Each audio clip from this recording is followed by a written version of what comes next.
L'homme ne vivra pas de pain seulement, mais de toute parole qui sort de la bouche de Dieu. Voici votre moment de méditation quotidienne.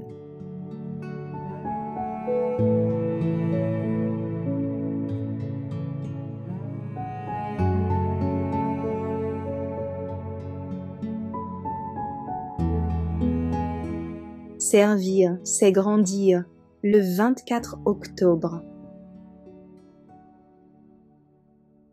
Celui qui arrose sera lui-même arrosé. Proverbe chapitre 11, verset 25. À nous qui avons soif, le Christ offre l'eau de la vie afin que nous en buvions librement. C'est alors qu'il devient en nous source d'eau jaillissant jusque dans la vie éternelle. Nos paroles sont baignées de fraîcheur et nous sommes prêts à étancher la soif des autres. Dès qu'on a appris à connaître Jésus, on éprouve le besoin impérieux de parler à d'autres de l'ami précieux qu'on a trouvé. La vérité qui sauve et sanctifie ne peut rester enfermée dans le cœur. Si nous sommes revêtus de la justice de Jésus-Christ et remplis de la joie de son esprit, il nous est impossible de garder le silence. Si nous avons goûté que le Seigneur est bon, nous aurons quelque chose à raconter. Tout effort en faveur de nos semblables retombera sur nous en rosée de bénédiction. C'est la raison pour laquelle Dieu nous a confié un rôle dans le plan du salut. Si vous voulez vous mettre à l'œuvre, comme Jésus l'attend de ses disciples. Si vous voulez attirer des âmes à lui, vous éprouverez le besoin d'une expérience plus profonde et d'une plus grande connaissance des choses de Dieu.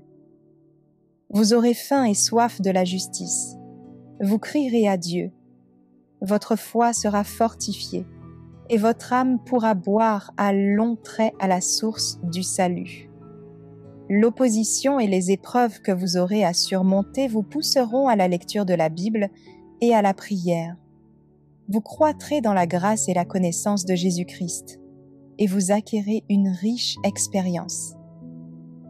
Le désintéressement en faveur du prochain donnera au caractère de la profondeur, de la stabilité, de la douceur et communiquera à l'âme la paix et le bonheur. Les aspirations seront élevées. Il ne restera plus de place pour l'oisiveté et l'égoïsme. Ceux qui pratiquent ainsi les grâces chrétiennes croîtront et deviendront forts pour Dieu. Ils auront une claire vision spirituelle, une foi ferme et grandissante, et une puissance nouvelle dans la prière. Ceux qui se consacrent ainsi avec désintéressement au bien de leurs semblables travaillent de la manière la plus efficace à leur propre salut.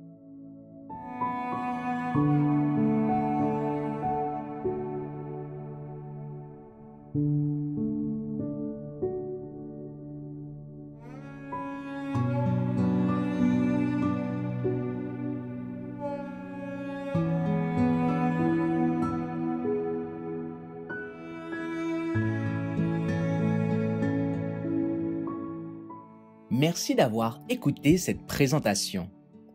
Assurez-vous de nous rejoindre demain pour votre moment de méditation quotidienne avec lereste.org.